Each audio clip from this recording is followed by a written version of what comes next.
Olá, boa noite.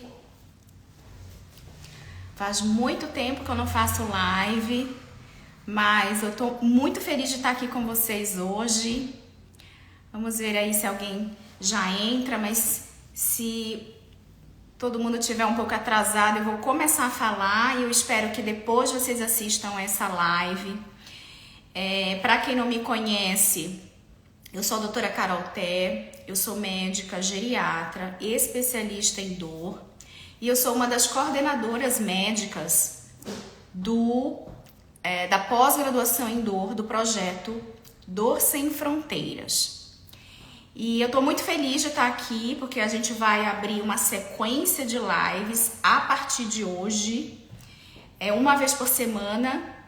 Eu, Newton Magalhães e a Luciana Dota vamos iniciar aí essa sequência de informações, de conhecimentos para profissionais de saúde. Então é muito importante eu falar isso. Aqui é um canal que que a gente traz informações em dor e é muito importante a gente falar dessa temática porque a gente tem aí alguns projetos de conhecimento, de informação, de educação em dor. Então, por isso que é importante termos aqui profissionais de saúde, médicos voltados à medicina da dor, tá bom? Então, a gente vai dar início hoje. O tema hoje dessa live eu vou falar da dor no idoso, mas lógico que eu não vou conseguir falar de tudo agora, mas aí eu peguei uma temática muito importante, que é a temática sobre os grandes desafios no tratamento da dor no idoso, tá? Então eu escolhi esse tema pela relevância dele no mundo da dor. A gente sabe que a prevalência de dor na população idosa é uma prevalência muito alta, daí vem a importância da gente trazer, e não é porque eu sou geriatra e eu trago aí, eu puxo essa sardinha para o meu lado, não, mas qualquer médico, seja geriatra, seja um clínico geral, seja um colega médico de qualquer outra especialidade, é importante a gente falar sobre dor no idoso, independente de ser aquele médico, o médico que tem a especialidade no cuidado do idoso, mas todo mundo precisa saber cuidar, tratar a dor nessa população, tá? Então, um primeiro ponto que eu quero falar aqui para vocês, que vale a pena a gente sempre ressaltar, é em relação a achar ainda, e muitos profissionais e os próprios pacientes idosos e sua família acham que envelhecimento e dor é normal, né? A partir do momento que o indivíduo avança na idade, a ocorrência de dor, ela aumenta. Mas isso não quer dizer que envelhecimento e dor são sinônimos. Com o avançar da idade, aparecem condições crônicas de saúde que vão estar associadas à dor, mas nunca a gente deve pensar que dor e envelhecimento são sinônimos, tá? Então, esse é um ponto muito, muito importante. E aí, o que eu quero falar é como geriatra, né? E logo agora, né, a partir do ano que vem, né, a gente vai iniciar pela Sociedade Brasileira de Dor o novo biênio com uma nova diretoria, uma diretoria muito jovem aí, e que eu estarei dentro dessa diretoria da Sociedade Brasileira de Dor, com um cargo aí de diretora científica nesse novo biênio 2024 e 2025. Então, como geriatra, eu preciso reforçar isso, que o tratamento da dor no idoso precisa ser de uma forma incansavelmente buscada. A gente não pode, de maneira alguma, negligenciar a dor no idoso. tá? E aí, falando mais especificamente, né, desses desafios que é, né, tratar a dor, não posso deixar de falar que a prevalência de dor no idoso é uma prevalência muito alta. Sabemos que na população geral, a prevalência de dor nos indivíduos adultos chega em torno de 35%, 40%, e que na população idosa, essa prevalência ela chega aí a atingir 50% nos idosos que vivem na comunidade, nos idosos independentes, tá? Quando a gente parte aí para uma população, para uma parcela da população idosa mais dependente, que vivem em instituições de longa permanência, essa prevalência de dor, ela pode atingir aí um marco até de 80%. Então, daí a gente vem a importância de falar sobre dor no idoso. E é muito legal porque, assim, se a gente for estabelecer os grandes gigantes da dor, a dor no idoso, ela sem dúvida alguma, ela está entre as três grandes condições dolorosas, né, de pessoas mais acometidas, e está entre os principais pilares, né, junto com lombalgia e junto com as neuropatias, tá bom? Então daí vem a importância. E aí, se a gente for falar que é um desafio tratar a dor no idoso, por diversos motivos. E aí eu quero colocar para vocês aqui, né, 3 grandes desafios dos profissionais de saúde, que é tratar a dor, tá? Nessa população. O primeiro grande desafio, eu cito aqui, é que nós precisamos compreender que não dá para a gente sair prescrevendo os medicamentos habitualmente utilizados para a população geral, né? Os analgésicos simples, os medicamentos adjuvantes, anticonvulsivantes, os antidepressivos de ação dual, os opioides, que sabemos que são medicamentos de uma forma consagrada, já utilizados de uma forma aleatória. Não é porque esses medicamentos consagrados são efetivos, eficientes para a população geral, que a gente vai sair prescrevendo a torta e a direita. Não é assim. A gente precisa considerar algo que é muito importante, que é a polifarmácia. Então, o primeiro grande desafio é em relação à polifarmácia, tá?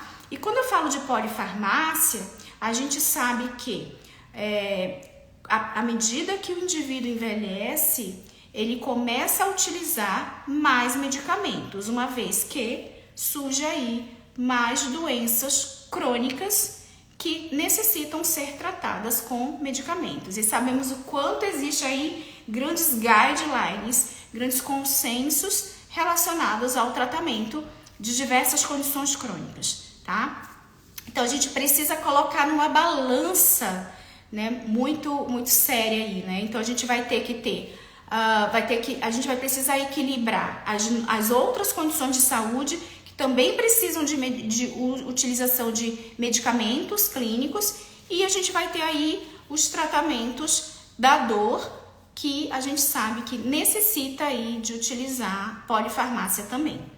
Então, assim, recentemente, agora em 2023, o último trabalho associado à prevalência de polifarmácia na população idosa no Brasil, que foi um trabalho de uma cidade do sul do país, Coxilha do Sul, se eu não me engano, Caxias do Sul. Nesse trabalho, mostrou que a prevalência de polifarmácia na população idosa atingiu aí o número marco de 46%, tá? Então, 46% dos indivíduos acima de 60 anos utilizam mais de 5 medicamentos. E uma coisa que foi muito interessante nesse trabalho especificamente é que ele listou todas as condições crônicas de saúde e quais eram aquelas que mais tinham associação com polifarmácia. E, para nossa surpresa, a dor crônica, ela está na segunda causa, tá? Mais comum de polifarmácia no idoso, perdendo apenas para a hipertensão. Então, o que nós temos? Nós temos, então, que manejar de uma forma correta a polifarmácia na dor, entendendo que existe uma polifarmácia associada às outras condições crônicas. A polifarmácia, ela está mais associada à interação medicamentosa e a efeito adverso à droga. Então, a gente precisa realmente equilibrar esses pilares aí da polifarmácia, tá? É muito comum, por exemplo, medicamentos serem utilizados para tratar efeitos adversos provocados pelo uso de outros medicamentos. Então, imaginem só o quanto hoje o indivíduo idoso ele fica mais suscetível, e ele realmente está mais suscetível se ele já tem várias condições de saúde e que ele ainda tem dor crônica. Então, para a gente manejar todo esse circuito, a gente precisa ter muito conhecimento, tá bom? Então, isso é uma coisa. Então, esse é o grande primeiro desafio no tratamento da dor no idoso. O segundo grande desafio é a gente achar que somente com medicamentos a gente vai tratar a dor nesse idoso, tá? E isso não é verdade, principalmente quando a gente está diante de dor crônica, tá? A dor crônica a gente sabe que não é o medicamento, não é, por exemplo, um opioide, que vai ser aí o grande protagonista no tratamento, tá? Mas sim, todas as medidas, as terapias complementares e integrativas que vão estar associadas à dor. Dentre elas, a fisioterapia, tá? Técnicas de massagem, psicoterapia, autogerenciamento e a psicoeducação em dor. Então, assim, a gente precisa compreender que quando a gente está diante de dor crônica, a dor crônica, o medicamento, ele não é só... a gente não pode focar apenas no medicamento. E algo que eu gosto muito, e a gente fala muito nas nossas aulas, nos nossos cursos, é o papel da suplementação de vitaminas e minerais, de antioxidantes, que tem ação analgésica, que tem ação, que atuam em mecanismos anti-inflamatórios, que atuam inclusive em mecanismos centrais de modulação de dor.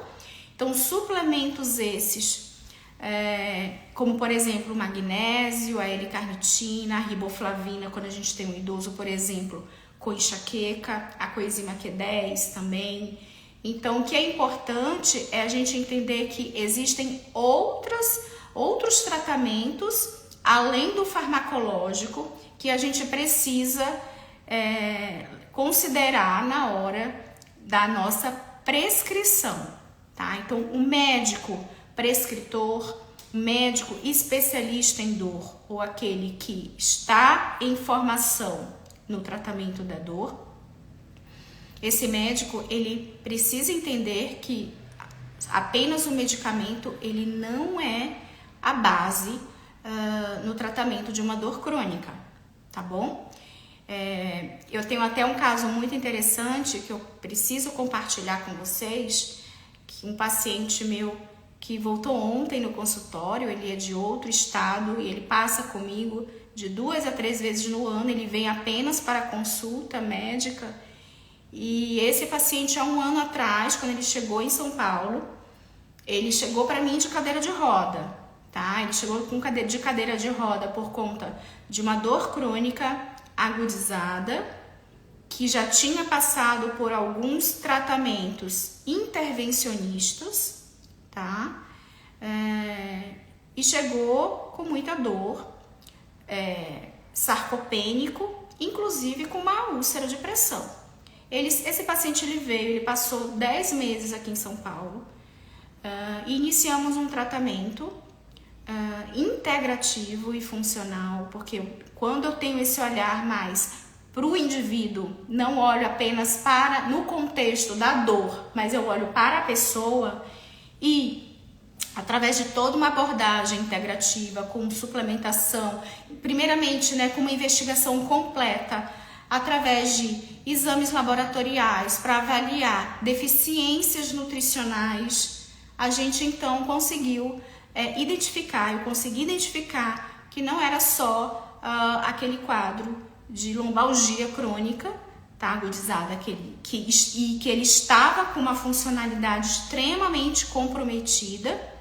Então ali a gente, assim, iniciando todo um tratamento integral, suplementando vitaminas, minerais, os antioxidantes, o ácido alfa-lipoico, que minhas alunas sabem quanto eu gosto, né, no tratamento da dor neuropática. E esse paciente, ele tinha resistência insulínica, já um pré-diabetes, e o quanto em 10 meses ele recuperou, a ponto de hoje ele vem sozinho, tá? Ele vem sozinho de ônibus de Campo Grande para São Paulo para passar em consulta, e hoje o que ele toma de medicamento é apenas uma medicação adjuvante para dor crônica, que é a duloxetina, mas não usa nenhum outro analgésico simples ou opioide. Mas sim, ele faz hoje diversas medidas não farmacológicas, inclusive, né, hidroginástica, fisioterapia. Hoje a gente conseguiu manejar muito bem o sono dele, que era um problema, e estabeleceu uma proposta de suplementação muito bem dirigida, muito bem específica para a condição dele, e hoje ele leva uma vida completamente independente. Então, é importante a gente reforçar que o segundo grande desafio no tratamento da dor no idoso é que a gente não ache que é apenas medicamento que vai fazer aí a grande vez aí da melhora clínica. A gente precisa realmente estabelecer aí um plano de tratamento que componha também medidas não farmacológicas, tá bom? E, por fim, aí falando, né, do terceiro grande desafio do tratamento da dor no idoso, é o desafio, né, no tratamento daqueles idosos que já apresentam um déficit cognitivo. Então, o que nós sabemos, e isso é muito importante a gente trazer isso, porque é uma realidade, todo médico vai precisar saber, independente da especialidade, vai precisar saber manejar a dor no idoso, porque nós vamos envelhecer. A ponto de que, daqui mais 3 décadas, o Brasil estará na 6ª posição de país que mais terão indivíduos velhos, indivíduos acima de 60 anos. Então, todos nós precisaremos tratar a dor nessa população.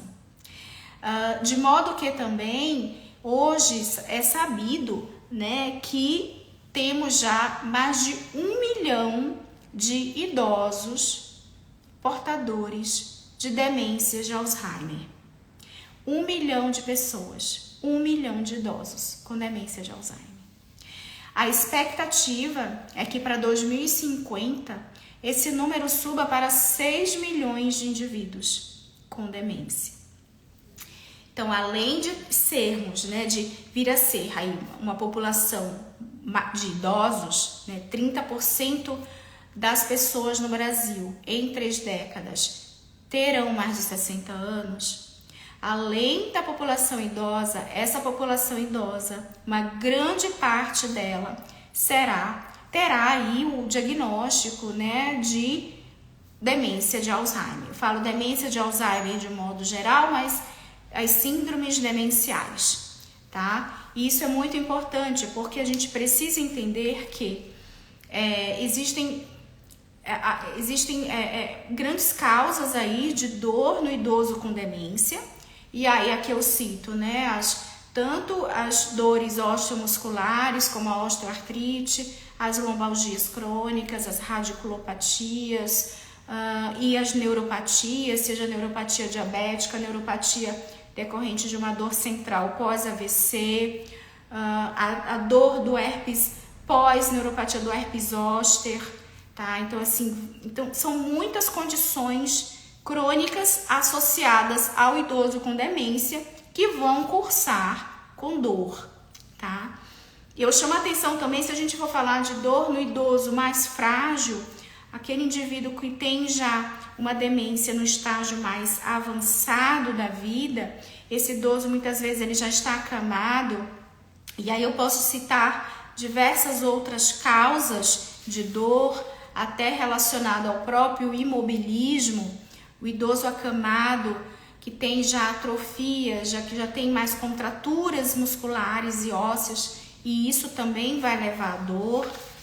Idosos que têm também úlceras de pressão, mais chances de ter constipação intestinal pela dificuldade de diminuição do trânsito intestinal, retenção urinária, as úlceras de pressão, que é tão comum em idosos acamados, principalmente aqueles que também cursam com sarcopenia, com mais chance de mobilidade muito baixa. Então, esses idosos têm mais chance de ter úlceras de pressão, e as úlceras são dolorosas.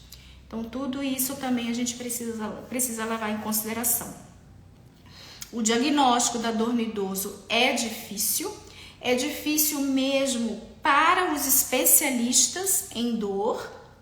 Daí é tão importante a gente trazer essa temática, uma vez que precisamos ter mais profissionais formados em dor, independente de ser especialistas na saúde do idoso, mas precisamos compreender que é importante a gente saber tratar a dor nessa população. Então, assim, o diagnóstico ele é difícil. Sabemos que vários estudos mostram que quando se compara o tratamento de dor, por exemplo, uma dor pós-operatória de uma fratura de fêmur, indivíduos que foram submetidos à correção de fratura de fêmur, que não tinham demência, que tinham demência, eles eram submetidos, né, eram tratados menos do que aqueles idosos que também realizaram a mesma correção para um tratamento cirúrgico de uma cirurgia de tratamento de uma fratura de fêmur.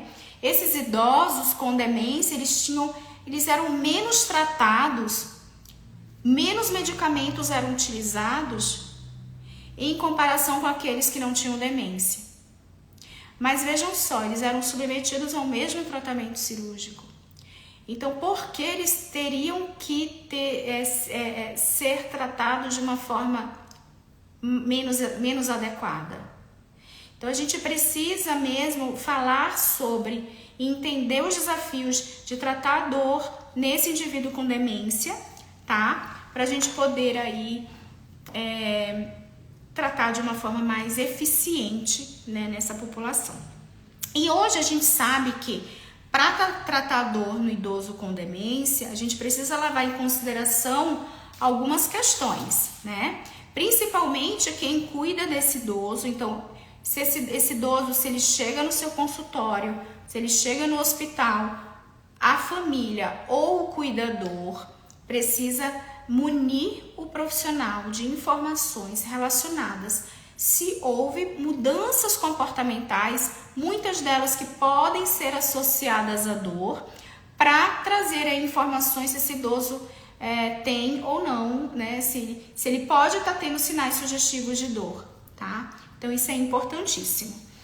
E uma outra questão é que hoje já temos escalas de avaliação validadas para o Brasil, que podem ser utilizadas para avaliação de dor nessa população, tá?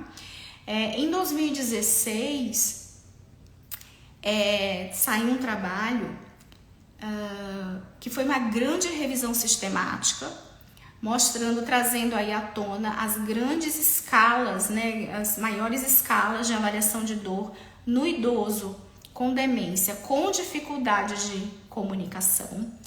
E nesse trabalho mostrou que 90% dos idosos com uma demência moderada ainda tinham condições de responder os questionários unidimensionais da dor, como por exemplo, a escala de descritores verbais.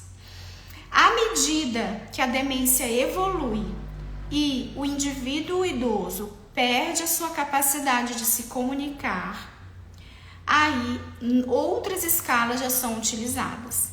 Então, nesse trabalho, que foi um dos trabalhos mais interessantes sobre as escalas de dor no indivíduo com demência, mostrou que 3 escalas eram as mais bem utilizadas, eram as que mais condiziam aí os sinais sugestivos de dor com a presença de dor real. Eram 3 escalas, né? A Pax-Lack, a Dolopoulos e a Painade. Muitas pessoas devem conhecer essas escalas. E dentro dessas escalas, a Pax-Lack era aquela que mais conseguia se aproximar os estados comportamentais de dor, tá?